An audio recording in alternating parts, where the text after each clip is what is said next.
सर्वप्रथम या प्रकल्पाला मी नामदार साहेबांचं फार ऋणी आहे. बाबांच्या आशीर्वादाने त्यांनी हा निर्णय 500 एकर जमीन MIDC द्यायचा निर्णय घेतला, म्हणून नाही MIDC कन्वर्ट झालं. तुम्ही बघता इथं साधारणतः वर्षभरापूर्वी जंगल होतं आणि जंगलातनं आज डिफेन्स निर्माण झालं. आज डिफेन्सच्या व्हेकल बाहेर आलेले दिसतात, लॉन्चर मिसाईल बाहेर आलेले दिसतात.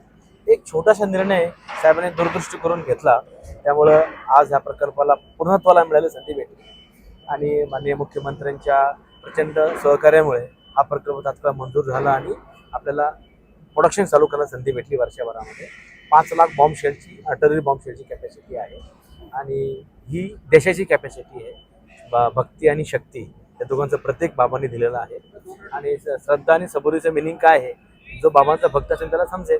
96 मध्ये साहेबांनी आमचं हॉटेलचं ज्यूस सेंटरचं उद्घाटन केलं. साहेबांचं पाठबळ हे सगळ्या नगर जिल्ह्यातल्या प्रत्येक घराला आहे. ज्याला घेता आलं त्यांनी घेतलं, पाठबळ सगळ्यांनाच आहे. तर ह्या 96 मध्ये उद्घाटन सर विटनेस आहेत आणि ह्या सरांची इच्छा होती, जसे सरांनी आज एज्युकेशन प्लॅटफॉर्म महाराष्ट्रात पण 1 नंबर आणला, शुगर फॅक्टरी आणली, आज इंडस्ट्री आणली. तर कुटुंबाची जर्नी बघितली तर प्रत्येक जनरेशनने कॉन्ट्रीब्यूट केलेलं आहे जिल्ह्याकरता. आज हा जिल्हा महाराष्ट्रात नंबर 1 काय आहे? कोणामुळे आहे? तर निस्वार्थी कुटुंब त्या कामासाठी कार्य करतात. तेव्हा इंडस्ट्री आणण्यामागं दृष्टिकोन एम्प्लॉयमेंट व्हावी आणि टेक्नॉलॉजी इंडियात यावी.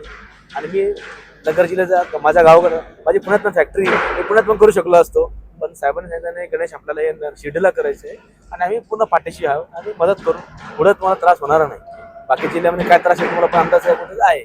त्यामुळे निर्णय घेऊन आम्ही पूर्ण ताकदीने डिफेन्स कल्चर उभं केलं. प्रायव्हेट स्थानिकांसाठीच प्रश्नच नाही. साहेबांच्या अध्यक्षतेखाली पूर्ण इंजिनिअरिंग कॉलेज आणि IIT सगळ्यांबरोबर आम्ही 5,000 लोकांचे प्लेसमेंट पुढच्या 2 वर्षांनी करणार.